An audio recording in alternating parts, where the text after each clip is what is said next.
Welcome, everybody. It's No Driving Gloves again. Kind of an interesting week. We obviously record a little bit ahead of time now. Helps keep these episodes rolling out in a timely fashion, but sometimes we talk about things in the past or in our present, which are now in the past, however you want to look at that kind of time travel. We're recording this on daylight savings time, the end. Yeah, everybody, just loves, when it's dark after work. I don't understand that. Who cares what side of the fence you're on? But, as Derek and Will say, it's John's show, so I can have my opinion there. As I'm saying, Will's on his way back from SEMA. He won actually some pretty big awards. Won a GM Design Award. I'm sure we'll jump into it with Will when he's able to join us again.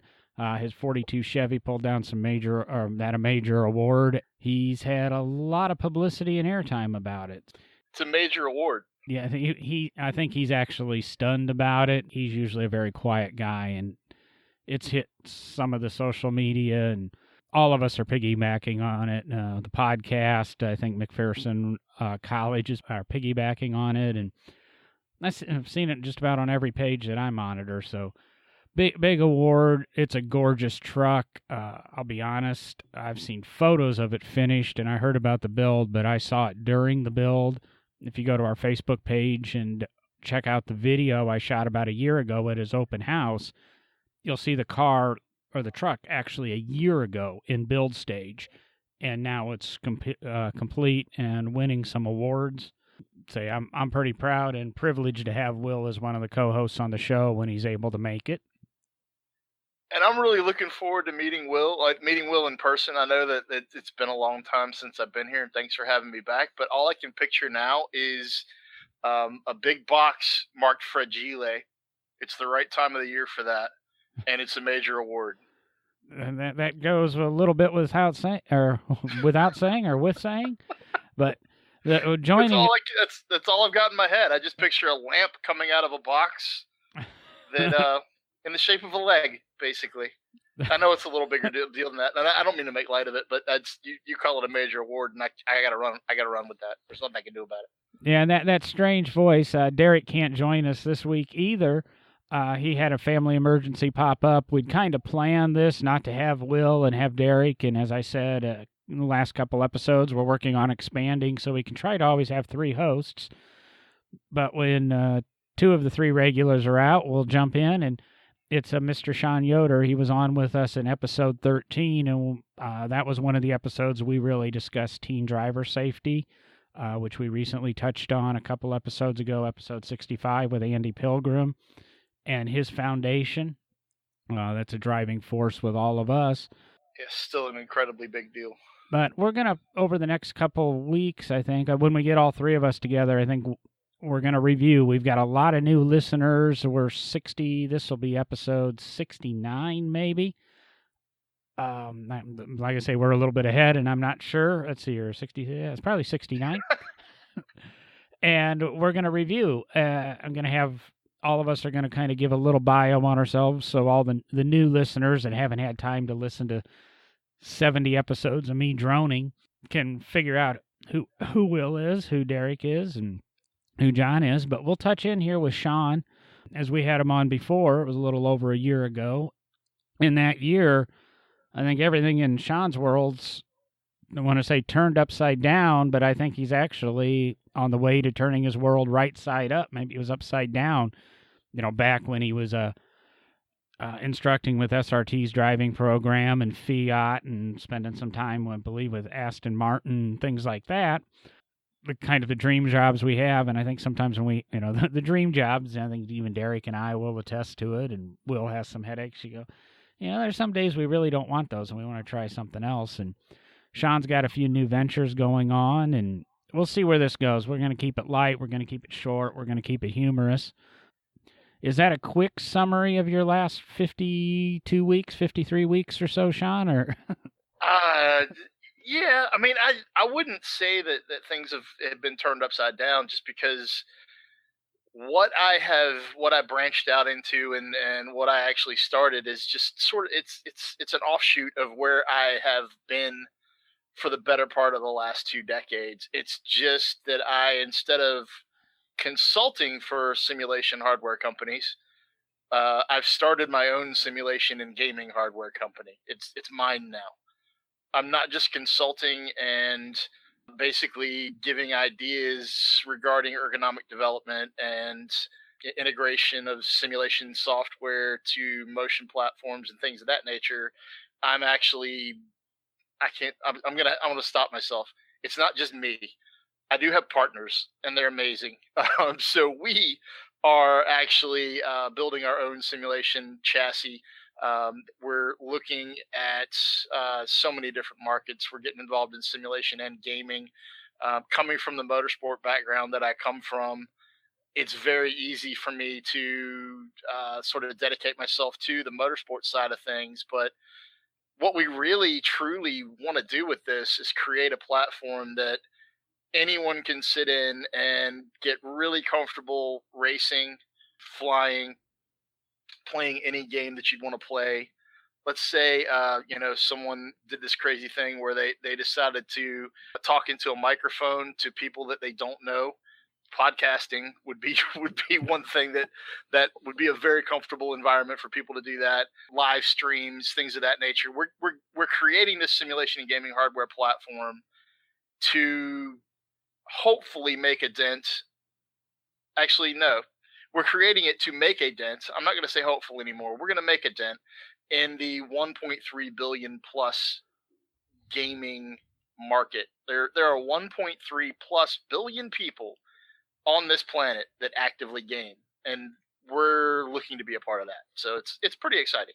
It's been interesting talking to you over, well, we've known each other for what, 10 or 11 years now, and just even that period of time, the various simulation companies that you've been affiliated with and the experiences and the technology that you've been exposed to. I mean, you've dealt with full motion 3D type simulators, and I know what you're developing isn't exactly that, but it's trying to bring a lot of that technology to the home user, which I think when we were talking the other evening kind of fascinated me, because I'm thinking always the big time, the $10, $15, $20,000 simulators like you used to work with, with precise mapping of tracks, which, I mean, to be honest, PS4 has pretty precise mapping of racetracks. Yeah, but as far as track accuracy goes, you can get that in a console game these days. Yeah. It's pretty crazy how far the technology's come. I mean, I've been involved in simulation, motorsport simulation, for the better part of 2 decades, professionally now, actually, and owned a couple, or was part owner of a couple software development houses that built driver development tools, engineering tools, experiential marketing software. We basically took an existing physics and graphics engine, and my development companies would create the 3D worlds. We'd create the tracks, we'd create the cars, we'd do the sound development, we'd do the physics development for those cars, create user interfaces, custom user interfaces for whatever client that we had. And then we could dig in and get involved in actually integrating fluid dynamics, diagnostic software, just all kinds of crazy stuff where teams were using our software to develop suspension packages, aero packages. They were using it for driver training. They were using it for engineer to driver communication, like working on that back and forth while the driver's in the car, the engineer's up on the box reading live telemetry. There's so much from the real world that you can bring into simulation these days. And it's been really cool, like you were saying, it's been really cool for me to sit back over the last, if I'm honest, and even if I'm dishonest, I go back to Atari 2600, Indy 500. I mean, I literally go back to 1974, 1975, sitting in my uncle's backyard because we used to drag the TV out into the backyard on a nice summer night and sit there and play Atari until 3 o'clock in the morning when I was 5 years old. But we're playing Indy 500, and I'm 4 or 5 years old, and that's how long I've been involved in this stuff. But seeing where it's come from to what you can get now for what I would consider to be reasonable money is shocking. it's it's hard for me to put it into words, and part of my job over the last decade or so has been putting things into words really well, and it's nuts to see the technology, the way that it's progressing, and it's doing nothing but getting better on a daily basis. And you've been there at that super high end, and our Atari 2600. I wasn't privileged enough when I was younger to have an Atari 2600. We had a Magnavox Odyssey 2, so we I remember. Was it orange? No, it was silver, and the reason we got it is my dad felt it was better because it actually had a keyboard type thing to it, and it didn't have keys. It was this smooth, it was really odd. But I remember playing the 2 racing games on it and remembering, you learn the pattern, and you knew right, left, right, left, whatever it was. And to come from that to watching you a few years ago, 8, 9 years ago, I can't remember what it was, at Barber's with the simulator, when the first time IndyCar came, and one of the Indy teams, if I remember correctly, kind of thanked you for saving them a car because one of their drivers was having trouble with a corner and kept crashing the simulator, and it taught him the track, and they knew that he would have crashed an actual car not having the simulator. That scenario actually got me eventually. That scenario led to me getting hired on with the Porsche Sport Driving School at Barber.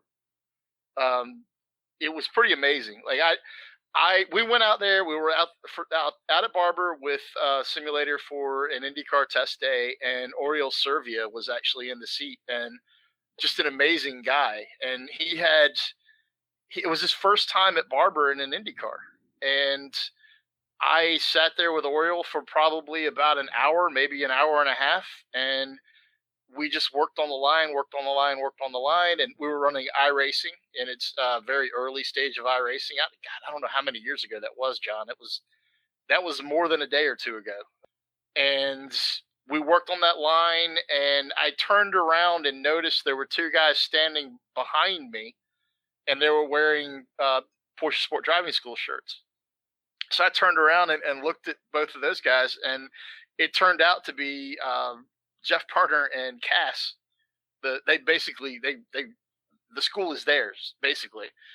And I looked at those guys, and I was like, if there's anything you guys can do to help Oriol out, please jump in and help him. I mean, you guys are out here on track all day, every day. You're on this track more than anybody else on the planet. And both of them in unison just kind of looked at me and went, nope, I think you got it. And so I just kept going with coaching. And then when Oriol got out of the seat, they were still there. I turned around and I was like, hey, I'm Sean Yoder. How y'all doing? Y'all need any help? And it's amazing the doors that have opened over the years as a result of me, I guess, being involved in simulation at a higher level than just casually running around in Gran Turismo, like on a console. And I say that with all due respect to guys and gals that do nothing but run around casually on Gran Turismo, because I look at something like the GT Academy, and for those of y'all that don't know what GT Academy is, it's literally a race series talent detector, basically, that was started by Nissan, and through video games, coming from the Atari 2600 background, now I'm watching people playing video games lead to them winning the 24 Hours of Daytona, winning the 12 Hours of Sebring, getting on the podium at the 24 Hours of Le Mans, winning the 24 Hours of Dubai, winning races all over the world. And these are people that were recruited through this video game. It's amazing to watch that happen after being involved with this technology, and being a part of its evolution it's humbling, man. It's most people don't have any idea how in depth just a modern video game is regarding physics, much less the higher level software that you can get out there. It is so real, so real. No, and I'll jump and touch on there. You talked about you getting your job at PSDS, or the Porsche Sport Driving School. We go back to episode 40 when Will and I and Derek talked about, how did we get our jobs? How did you get that job? You asked for it. Sometimes it's all networking. This whole thing comes down to networking. So, for the listeners out there that wonder how do you luck into this stuff, you don't luck into it. You just do little steps that put you in the right place at the right time. And that's kind of how your simulator company, not yours. And when I say yours, I'm including all of your partners in that. Right. It's just, I don't want to list everybody in that, but it takes a village to make this thing. It's just been in the right place at the right time. This partner knowing this person introduces you to this person, and you get there. And it's the same way your input has been very valuable to the simulator, is your experience from teaching Oriol Servia how to race and save him cars and prove justification there, but also knowing that there's a lot of people at home that can't do this. I watch you and a group of friends on Facebook, and it drives me crazy. 100%. Are we racing tonight? We're going to be at, and up until about a year ago, you were all over the world all the time, and it's going, oh, is he really at Sonoma, or is he really at Watkins? Oh no, he's gaming and he's in Montana. I'm going, when you posted, you were in Montana that morning, and now you're racing at Watkins Glen, and that you could get there that fast, but okay. Yeah, and it drives me crazy. And you put the graphics up, and they look like damn real cars. So.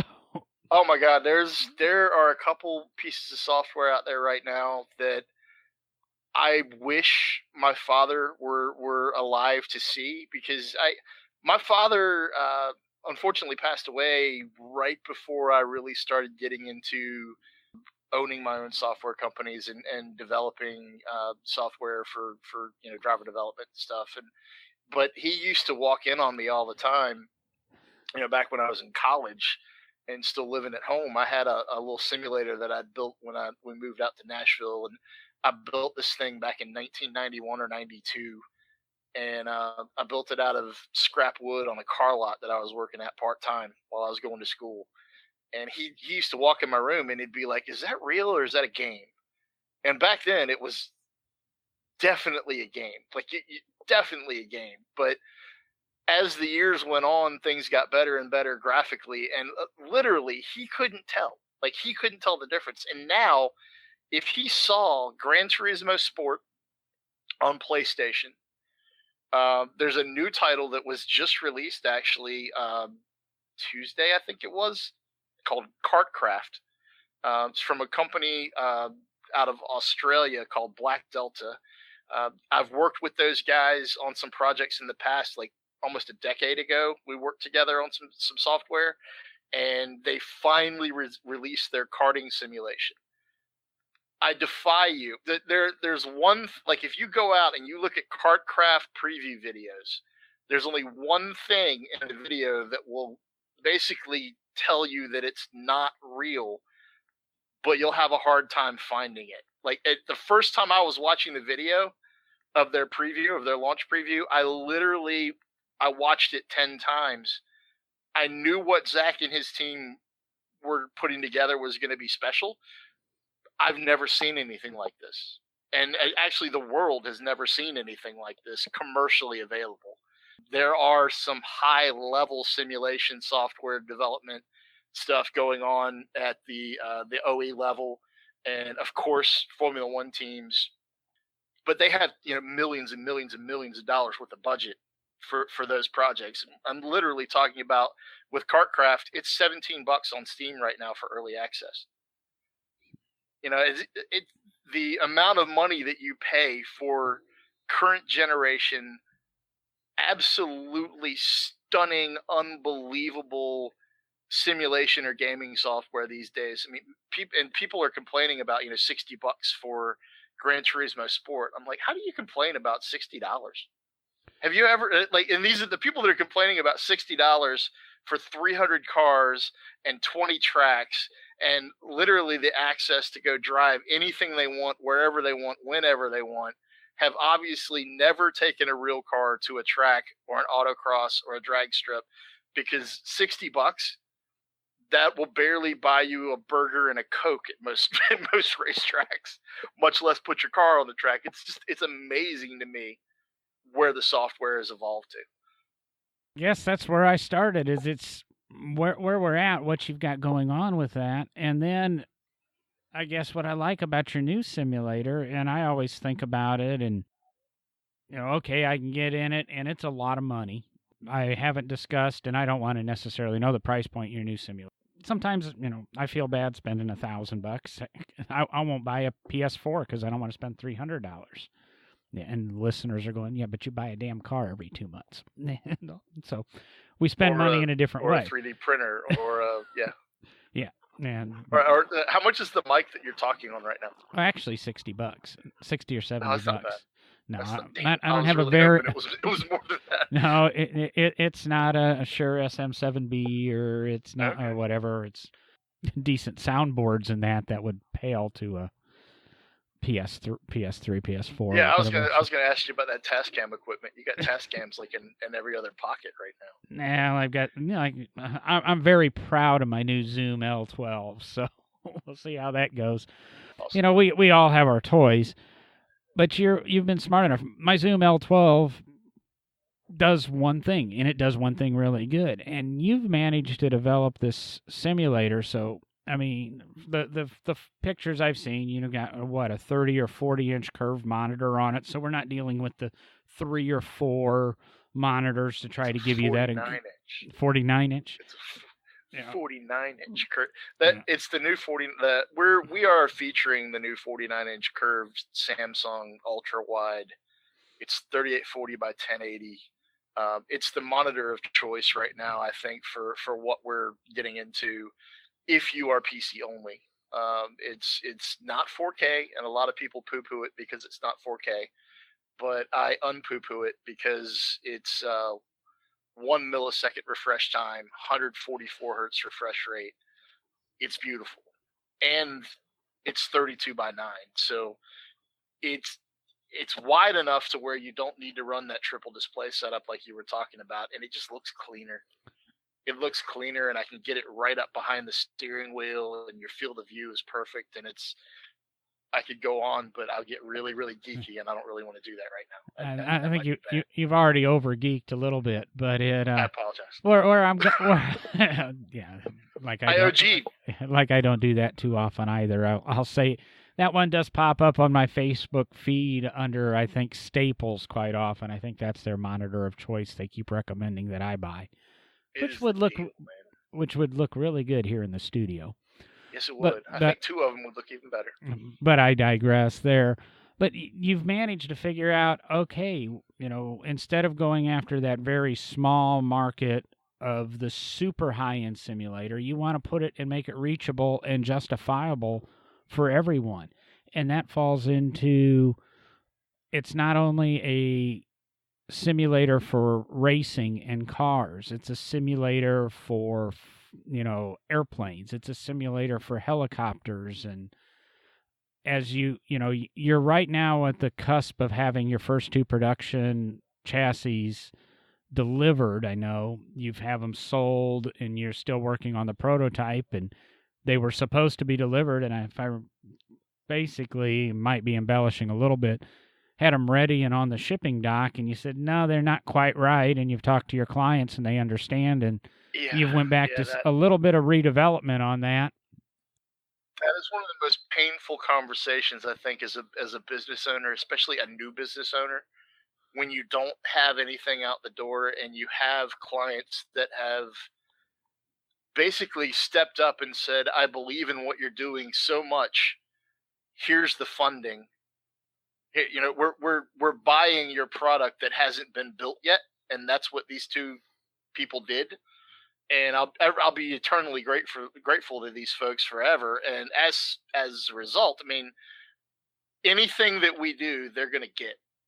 And I don't mean that by like anything that we do right now will include in their simulator. I literally mean when I have an upgrade, when we have a new pedal set, when we have a new handbrake, when we integrate the new dashboard and everything. These two folks did it all because they believed in what we were doing up front. And it's been an interesting road, John. We started off last December, actually, and coming from keeping this on the no driving gloves front as much as possible, being the vehicular show that it is, I come from a motorsports background. I've always raced. I started racing motocross when I was 4. And I've been on the 4-wheel side of things, in cars. I raced karts a little bit when I was, I don't know, 8 or 9. And then stuck with motorcycles till later in life, and then started driving. I drove some stock cars. I've been involved in motorsport forever and ever and ever. And now I'm a sports car junkie. Love road racing to death. Love endurance racing. That's kind of what got me involved in simulation. Was I wanted something to train with when I was away from the track. So I found this group of like-minded folks who was taking software that was already on the shelf, ripping it apart, and simulating what they were racing with software that was already available. And that was the spark. And it got me to the point where, like I said earlier, we consulted with a couple hardware companies over the years, owned a couple software companies, almost had a couple major releases as far as AAA titles for in the video game realm, but that still stings. I'm not going to talk about that right now. And getting to the point of what you were talking about with our new chassis, I have seen so many folks go after motorsport only. And that's a niche. That's globally, that's a couple 100,000 people. That's your market. And it's saturated. It's crazy saturated. And a lot of folks they'll look at our chassis, and am I allowed to say the name of the company? Yeah, I was going to say, do you want to tell people where they might be able to see it or learn right now more? You can find us at Nemesis Lab on Facebook. We have a website that's basically sitting there ready to go. The website I haven't flipped the switch on the website yet, because quite honestly, I want to flip the switch when we have product ready to sell. I don't want to be one of those tech companies that's always talking about coming soon. Soon to me is death. Soon creates vaporware, and I don't ever want to be vaporware. Getting back to the development of this thing, we put this chassis together after consulting with all of these hardware companies and being involved in this for so long. I realized that you have to niche up a little bit. And I'm not niching up just a little bit. I'm trying to basically niche up into gaming from the motorsport background. And the cool thing about that is, if you set your ergonomics up in the chassis to mimic a very comfortable seating position in a car, if you're very comfortable in it for 2 or 3 hours, 4 hours, 5 hours at a time driving, then you're also very comfortable in it for 2, 3, 4, 5, 10 hours flying, or playing Minecraft, or playing Call of Duty, or Fortnite, or I don't care. I truly don't care. I want it to be an ergonomically correct environment, easily adjustable, very durable, incredibly sturdy. It will be motion platform adaptable. So like you were saying, I do come from a background of $30,000 to $50,000 to $70,000 simulators, which on the motion side of things, that's actually low cost. Most motion simulators that people are looking at, if you're looking at like a Formula One style motion platform, we're talking 7 figures or more. But our chassis are going to hit the ground running at around $2,500 for just the chassis. And the reason why we're looking at that price point is because I want someone who has just gone out and spent $2,000 on a PC, $1,000 plus on a monitor. They probably have $1,500 worth of keyboard, mouse, and control sets, whether it be flight controls or steering and pedals, or whatever it is they're using for their game of choice. I mean, there are some $300 or $400 mice out there for like Call of Duty and fast switch games and all kinds of different. It's crazy the amount of money you can spend on peripherals for gaming these days. So my thought process is incredibly adjustable, very robust, unbelievably comfortable, adaptable to whatever scenario you want to throw at it, for what I would consider to be a reasonable price point for a high-end component. Does that make sense? At least it makes perfect sense to me, and I think, it's an ambitious goal. And when you're talking funding and that, the first thing that always goes through my head is Kickstarter and that. And these are not, as you didn't do this through Kickstarter. This has been a multi-year project. It's one of these dreams you've talked to me about many times over the years, and said a little bit earlier, just a matter of the right people at the right place at the right time. And you went into this with technically no customers, and then I think word of mouth kind of got a couple of people to step up and place this order, which I think more of the motivation is I've got a machinist buddy at work, friends with at work, coworker, that he's been talking just as long, if not longer, than you about building watches. And I can bring up watches because watches and car guys go together. And recently he's stepped up his machining ability and bought some serious equipment for making watches. And I think he's getting there, but he needs that push over the edge, because it's always a prototype and always a design, and he needs somebody to step up and write him a check. And believe it or not, his price points are higher than yours for these watches that he's. No, that's easily believable. Hand-tooled watch, custom machining, all this stuff. And I think the customer helps you. It motivates you, because it's all of a sudden not a dream. Now you have a goal, is to get that chassis into those people's hands. And then once those chassis are delivered, then it's to get those next couple of customers. And that, I think, is very crucial to any business, and especially a startup like yours. I'm dying to come, check it out and maybe sit in one of these things. And we'll get you. You know that you're right around the corner, man. We'll definitely get you one. My significant others of the past will tell you I did. Yeah, we'll get everybody from their driving gloves up at the lab one night, and we'll do some live streaming and some podcasting from there. There's a crazy idea that passed through my head, but we'll keep that one quiet. But what's coming? I was just saying that I'm not a video game guy. I do my best to avoid video games. It goes back to play roller skating at a birthday party when I was probably 8 or 9 years old, and I went in with, I don't know if it was $5 or $10 or $20, but I remember spending all my money on video games, a quarter a piece, and not roller skating. And then by the end of the party, I was desperate enough checking all the change slots and that, so I could have a couple of quarters to go home with, so I didn't spend all my money on video games. And that scarred me. And I don't. Here we are talking about me not wanting to spend a quarter, but I bought 2 cars. That's hilarious. And that's hilarious. I had the same experience in a casino. The first time I walked into a casino, I lost $20 in like 3.5 minutes, and I haven't gambled since. I think I went and saw a show with you many years back, and it was, I think I spent that much walking through the casino just from the parking lot to getting to the comedian that we were seeing. And, yeah, it's easy to do, but yeah, I have no problem doing that in a casino. Really?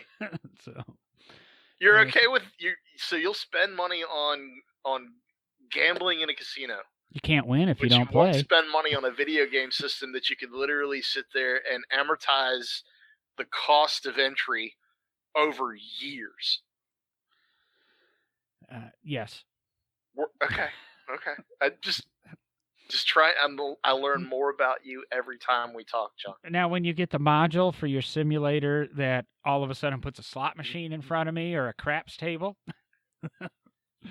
How about if I could literally add into the software the ability to charge you for damaging the vehicle. So the gambling aspect is, will you wreck or will you not? No, because that probably then goes back a little bit to why I don't race cars, because I want to win, and I can't afford to win. I was really hoping you'd say, yeah, that sounds great, because that was going to fund the development of our motion platform. Well, when you said the just from you alone. When you said the accident thing, and I'm going to jump into this, and where we started on episode 13 talking to you and Andy Pilgrim and things like that, this simulator you have, now all of a sudden I'm going, the educational aspects and the safety aspects of it and teaching people to drive. And I had a friend post that, she's showing her daughter how to drive. She's 15 now, and it's her first driving lesson. And jumping back to the Andy episode, I'm going, no, Andy was right. That child started to learn how to drive the moment that car seat turned around. And now you're trying to unteach her 14 years of driving in this 1 year before she turns 16 in the state of Illinois to get her license. A lot of truth to that. I learned a lot from the Andy Pilgrim episode and going through his website, and I hate to keep jumping back to it, but now all of a sudden I see opportunities because, your chassis is $2,500, and then, of course, there's the modules to add, the pedal sets, and maybe a school doesn't need quite that, but you could do that, all of a sudden there's charging for, or there's points, or however, to give a little bit better driver's ed instruction. Because, if you buy everybody, you buy a school gets whatever, and I'm not even sure how driver's ed works anymore. If everybody a school gets 2 Ford Focuses, there's $40,000. And granted, they'll run for a few years, but they could get, for $40,000, they could get 8 of your units. And they don't have to have 8 instructors or 2 instructors. 1 instructor could help everybody in a classroom setting in that. So all of a sudden, there's off-the-shelf software that is literally driver's ed, driver training. There's stuff that you can buy. There's a company called Forum 8 that specializes in. They do all kinds of simulation software, but they have driver development modules that you can load into their software, and there's a couple other companies that do that as well. As far as using simulation as a driver training tool or a young driver training tool, I think it's one of the best places that you'll ever set a 13 or 10 to 12, 10-year-old to 18-year-old, I guess, and teach them how to, not only the rules of the road, but teach them how a car behaves in a controlled environment. There are a lot of schools where I know even the local Sports Car Club of America has a team driver car control clinic, and it's more of a car control clinic than it is rules of the road type deal, where they teach young kids how to control, oversteer, understeer, situational awareness techniques, keep your eyes up, look where you want the car to go, not where the car is going. Just fundamental, the basics of car control.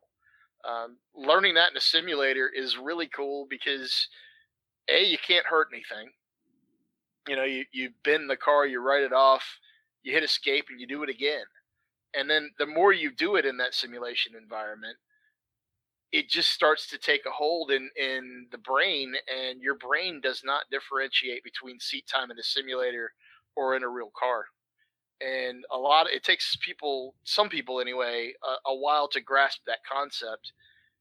You can learn in a simulator and literally get out of that simulator and hop into a real car and put things to work immediately that you learned sitting in something in a room that didn't actually move anywhere. It's amazing how the brain connects all of that. And if you learn how to correct oversteer and understeer in a sim, you go out and you experience it 1 or 2 times in a real car, you're going to know the fundamentals, the basics of how to bring that back under control. It's incredible to watch that stuff start clicking in people. So many different aspects to simulation versus the real world that they're absolutely amazing. And it sounds very unrealistic that, the time spent in a simulator will teach you to be a better driver on the road, and you can immediately apply that. But in these interesting quirks that I sit here and think, and I go, I never know these people. But I have a lot of friends that are corporate jet pilots. I also know people that, fly 747-400s for a living. Right. And things where'd like they learn that. how to fly? And every year they have to go do simulations and fly Yeah. in simulators just to, stay up to date in that. And if you're going to put somebody in charge of an airplane that's got 300 people on it and they've learned on a simulator, I think that's the biggest selling point when it really comes down to the real world application of simulators. As we've discussed, the software is so perfect anymore. They're going to have to come remap tracks as tracks get repaved in that, because things change and the surfaces change and the bumps aren't there and the dips aren't there. You're watching Formula One races before the race, and the drivers are in their cars with kind of a simulator watching the track and learning the tracks. And NASCAR drivers are doing the same thing when they're flying to wherever, just to review the tracks, just to review. They aren't using stuff that is that much more advanced, if at all, than what your company, or any of the other simulation These days, companies are it's putting. truly the same software these days. I mean, So, it's so many people, so many teams, so many drivers are using iRacing as a driver development tool. It's laser scan tracks. They're accurate to within about 0.2 millimeters, and that's height, width, elevation, and camber of corners. The accuracy is within 0.1 to 0.2 millimeters, and that's even in surface undulations. And that does come back to your point about having to rescan a track. When you say rescan, that means they come out with these laser survey tools, and that's getting ready to change too. I think you're getting ready to see. Actually, we've already seen some companies using drones with lidar technology instead of the vans with the lidar on a 100-foot tall pole. Drones are actually getting ready to take over for track mapping and make things much quicker and much more economical to do. But we can look at Barber Motorsports Park right in our backyard. They have had IndyCar out there since, God, how long has Indy been out there now? 8 years, 9 years? It's 9, possibly going on 10. I can't. It's somewhere in Okay. there. I heard the number earlier this year, and I couldn't believe it was that long. So the Indy cars have literally been out there long enough to where their high downforce and high braking force has rippled what used to be the entrance, the braking zone and the entrance into a couple corners out there. The track itself is wavy in high downforce, high braking areas, or high braking force areas. And that has changed the way that you fundamentally drive the track, to the point where the laser scan versions of it that were done before IndyCar really got a chance to do that to that track aren't relevant anymore. It's really strange. Like, it's amazing to me that you can go out and spend $150,000+ to laser scan a track, release it in a video game, and then it's not accurate anymore because the real world vehicles that race on it have changed the tarmac. It's just by driving on it. It's amazing to me. But it's cool. It's a part of the tech that most people would never even think of. But it's just cool to see the evolution and how real world changes the sim, and how sims actually change the way people do things in the real world. It's been amazing to be a part of this environment for, like I said, over 2 decades. It's just cool to watch it. I'm having a lot of fun. well, I'm looking forward to your simulators, really hitting the market and beginning their strides next year. I know you're not the only one, sir. well, they don't put food on my table, but they could. They could. I'll buy you lunch. Nah. I see where this is going, and lunch would be the cheapest part of that dinner. Or lunch would be the cheapest part of that lunch. Yeah, there you go. But I mean, you think I'm going to try to sell you one? No, I think you're going to try to get me to invest. Oh, I mean, that'd be amazing too. But I would.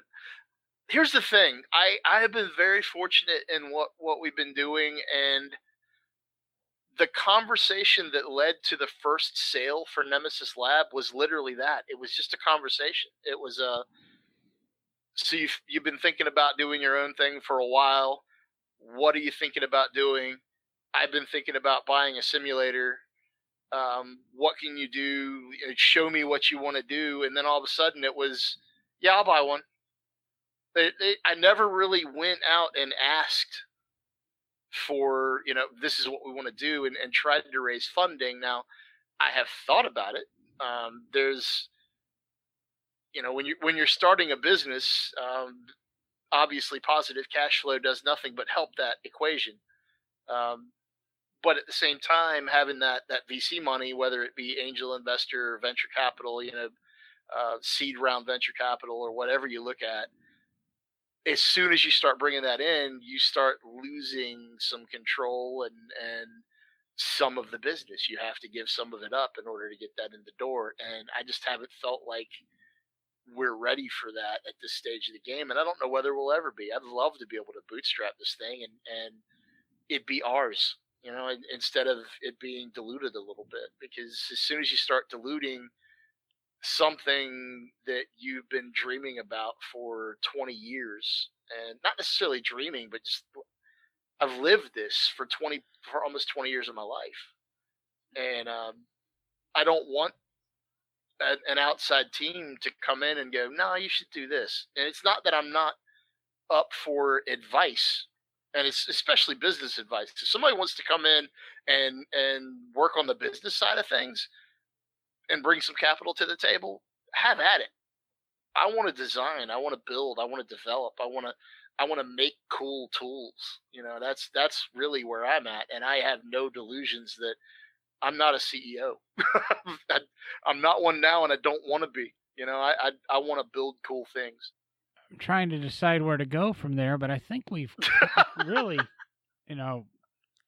we know where you're at. We know where you're going. We know we've learned a little bit, or potentially a lot of bits, about simulators, where they're at, and the history of them. Some little inside facts, and people always talk about downforce and stuff in racing, Formula One, IndyCar, things like that. By being at Barber, I'm very familiar, and I've been in on meetings and conversations discussing, what the Indy cars can actually do with their downforce to the track. They tear stuff up. But it's a road. They put on a heck of a show, but they can tear stuff up. It's a road. How do they do that? Well, the fact they're going around a 2.38 mile racetrack in a minute 2, minute 3, lets you know they're kind of scooting. And we don't have a long straightaway. I mean, we have a kind of a straight, but Barber's doesn't have a 1 mile straight or anything like some of the IndyCar drivers would like us to have. We've learned a little bit. I think you've brought a lot of light to this, and it's been a pretty enjoyable conversation for me tonight. Hope that, we're able to bring you back a little bit more often as one of those fill-in hosts. You're very busy with your primary day job, entrepreneurial venture. But I want to touch on just 1 or 2 minutes because I really want to have this conversation with you and, Will, because he's kind of known for his Dart build, well, up until this 42 Chevy. I need to see that car. I need to. Let me take that back. I need to experience that car. I really need to check that car out. Now that car's, if I remember correctly, it might be done by now, but was undergoing some freshening. It had a technical problem that was not Will's fault, and they had to go back and do some adjusting for the customer, and I think it's all taken care of. The time frame's been about right. That might be available, but I want to touch on that because here you are entrepreneuring one way, and you've done a lot of social media for a major Facebook site, and you've stepped away from that to kind of, I guess, side hustle, if it's not going to offend any of your investors or whatever, kind of side hustle a little bit still in the Mopar world, because that's your personal passion. That's what you know and love. Yeah, I don't know if I could consider it a side hustle or not. I was involved in the arc of Modern Mopar magazine on social media, going from about 9,000 people on Facebook to 1.1 plus million people on Facebook, and was very fortunate to be a part of that. And there's no other way to really put it. I played a major role in the development and building of that page, and it was a lot of fun. I spent about 6 years with Fiat Chrysler itself, as an instructor and a product expert for SRT and the Fiat Abarth, and got to do a lot of Mopar things over those years. That started back in 2011, and I started writing for Modern Mopar in 2012. And then about 2013 is when I got involved in the social side. And then I pivoted. I pivoted away from Modern Mopar, and I'd known the guys and the gal who started Moparian, the Moparian social media channels. Met them at a show out on the West Coast called Springfest, which was it's a modern Mopar show. Basically, it's the spring festival of LXs, and the LX is the modern Magnum Challenger Charger 300 platform. And so it's that show out on the West Coast was 1,500 plus cars. I met Pedro and Sincita out there, and they were the initial driving force behind Moparian, and they have built Moparian into something that is, for lack of a better word, it's incredible. Being involved on the social side of these sites is pretty cool, but when you're involved with one, right now on Moparian, we're approaching 400,000. Actually, no, we're a little over 400,000 total social likes, and that's Facebook, Instagram, for a couple different accounts that we have. But on Facebook alone, we're 330-ish thousand, somewhere in that area. But the engagement is what really gets me. We'll have our reach per month is around 9,000 or 9 million people, but we are engaged with anywhere from 2 to 5 million people a month. And for a site, and I say little, it's 330,000 people. But you see this community, this niche car culture community that is so passionate about what they love. And that's something that you and I have talked about, John, multiple times about podcasting. It has the same ability to reach, to reach out and really engage with folks' passions. I'm pretty fortunate to be involved with that. I can't call it a side hustle because I'm so passionate about it. Can I have two primary hustles? Am I allowed to have that? It's your schedule, it's your day, and it's your wife. So, I mean, she's traveling a lot for work now. So literally, if I work 27 hours a day, she's not home as much as she was. She's like, calling me from Amarillo, Texas, and stuff like that on a regular basis now. So I can work 27, 28 hours a day, and we're fine as long as I take care of the dogs. Yep. And I'll say to our listeners, because I think Sean knows, if he could boost our listenership, what would that be? It's not 100, 150, not even 150, 8,000. I can't even do my math right now. Well, 10 times would be 80,000. Well, 1,500%. I'll live with that. You wouldn't mind that? I think Sean's a good guy out there, and we're gonna, like I said, we're gonna get him hooked up with Will, because he the Mopar. I can't even say it because I don't say half the words right. I don't like reading all the letters. But Sean, and with his Mopar and that, there's some three-dimensional aspects of that venture, and we'll get into that when we get him and Will together to chat Mopars. Absolutely. I can't wait to.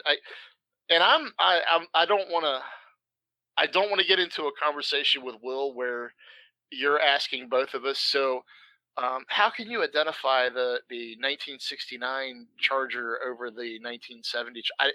Will crush me. I drive cars fast.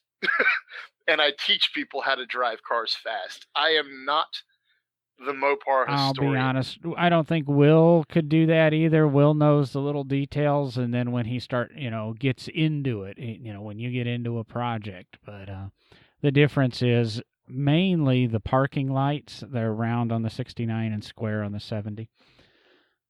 Okay, then yeah, you'll crush me too.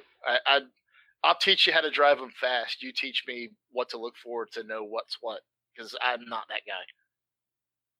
But I do know. I mean, I found a home with Mopar. I actually left Porsche to go full time with SRT, and most people would go the opposite direction, and it just feels a little weird to say that still, but there's just something about that community that's absolutely amazing, and it kind of goes across every brand though, doesn't it? I mean, it's car people are car people, and they're pretty darn cool. I know Sean doesn't have time to listen to every one of our episodes, but as the listeners know, none of us are brand loyal, really. Will's closest. He's a kind of a big Chevy guy. Just because I have two Fords in the driveway right now doesn't mean I'm a Ford guy. It just happens to be I have two Fords right now. There's no harm, no foul. We're going to drive what's fun, what we like, and so be it.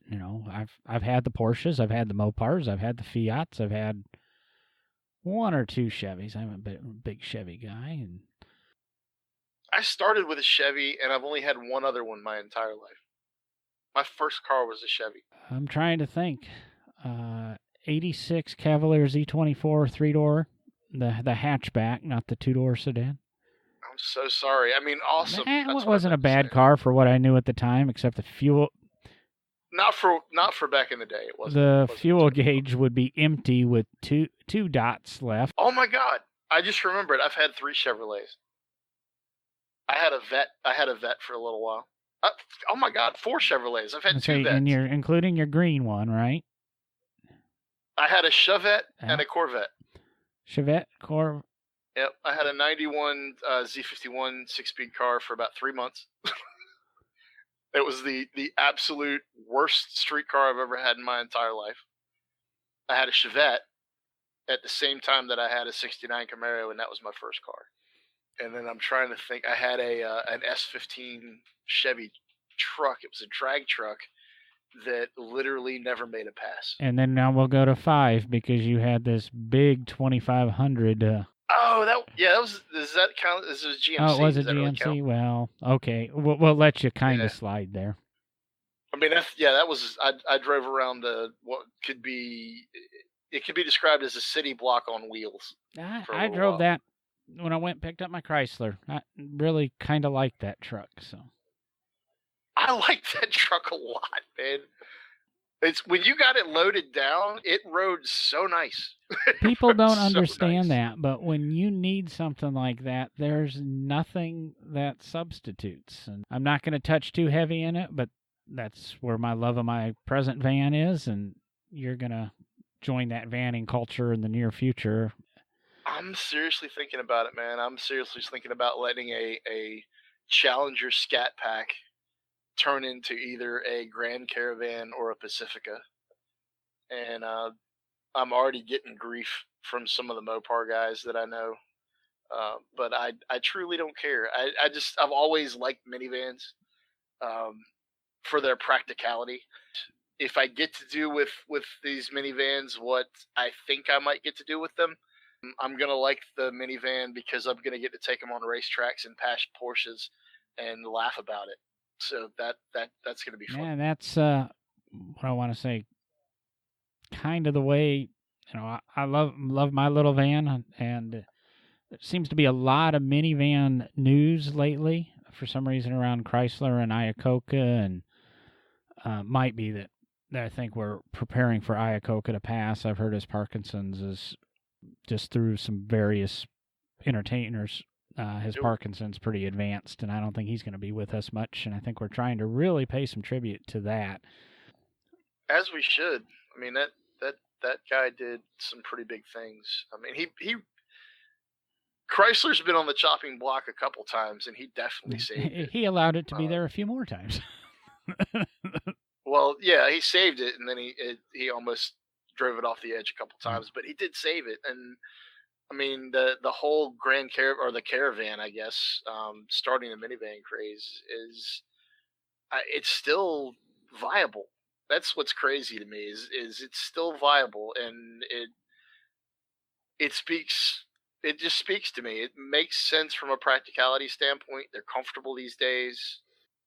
I don't know. Am I trying to talk myself into one, or have I already talked myself into one, John? I don't know. Like I say, I'm an enabler. I could, I think you're at a tipping point, and I think you're going to end up with one. I know you. I know your car buying habits. Is it the perfect vehicle for you? Personally, I would say no. But I think you're going to have to try it to make it work. And again, being, you and I aren't at SEMA this week. Me, I always forget about it. You actually put Nemesis Labs ahead of SEMA. And I think at this stage, I think a minivan would be a much better investment right now than the Challenger at, providing Nemesis some growth room. That's really what I'm looking at. And if Nemesis grows and does what you want it to do, then it's not unforeseeable that you get another Challenger or insert Mopar performance car to go along with the Pacifica. Insert Hellcat Charger here. Hellcat Demon, Hellcat Red Eye, whatever it's called that week. I would like to. I'd take a Hellcat Charger. I don't need a Red Eye. I don't need a Demon. Although they're awesome. I mean, I got to autocross a Demon earlier this year. And yeah, autocross a Demon. It turned much better than I would have ever thought it would have turned. Now it's not set up to go around twisties, but it wasn't bad. If you listen to CarCast with Bill Goldberg, not the Adam Carolla one, Bill Goldberg and Matt D'Andrea. Goldberg was actually going to take a Demon and build a road racer out of it. He's got unlimited funds, and he had the backing of a shock company and a tire company and the wheel companies, and might have been Hotchkiss Suspension and all these companies, and they all said, we're spending buckets of money to undo millions of dollars of investment. And that's kind of what Dodge told him is, we spent a lot of money so this car lifts its front wheels. You are undoing everything we did when it came to the Demon. And then, of course, they do the Red Eye, which is exactly what Goldberg was trying to build, is basically a Demon that turns. Yep. So. Yep, and I would venture to say that if you went to Bilstein, the valving in those shocks, because it is adaptive damping, it's not a single stage shock absorber that they use on those cars. It's a triple stage or even sometimes a 4-stage shock that you can actually adjust from the dashboard. I know that there was some valving in there to actually, to weight transfer to keep that front end up after it comes up, just like an old 90-10 drag shock.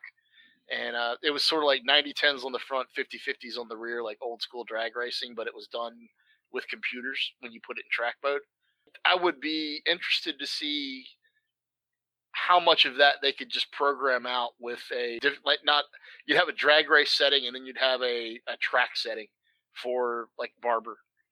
I'm curious what Bilstein could do, and I bet you it wouldn't be that bad. Just knowing what Bilstein does and having seen their technology evolve over the years with the SRT cars, that stuff's incredible. That's a whole other episode, man. I could sit here and talk about that for hours. We'll do that on another episode and sit there and talk for hours. There you go. We're a little over the 1 hour mark right now, so with a little bit of editing, we'll probably get it back down to about hour 5 or so. That's perfect. Considering you said we were going to do a 30-minute show, that's perfect. Unlike your previous other side hustle of the radio show, we don't care about time here. Don't care about time, and don't care if you happen to say Nemesis Lab and check them out on Facebook here. So, yeah, if you want to say that, John, if you want to say check out Nemesis Lab on Facebook, that'd be awesome. we could get the host to say that. Maybe we can work some sort of sponsorship deal there. Until Okay, then, cool. it We'll was talk great about to it. have Mr. Yoder join us tonight, and check out Nemesis Lab on Facebook. And if you want to have any questions for him on simulators, or maybe want to talk to him about becoming owner of chassis number 3 or 4, message him there. You'll find him, or send, I am me. I'll see if I can get over to his quote lab in the next week or so and shoot some pictures of the chassis and that, and get it up on the No Driving Gloves Instagram and Facebook page. And if you have any questions for me, Will, Derek, Sean, you can email us at nodrivinggloves@gmail.com, and we'll be talking to you next week. Later. Thanks for having me on, John. Thanks for Much being appreciated, here. man.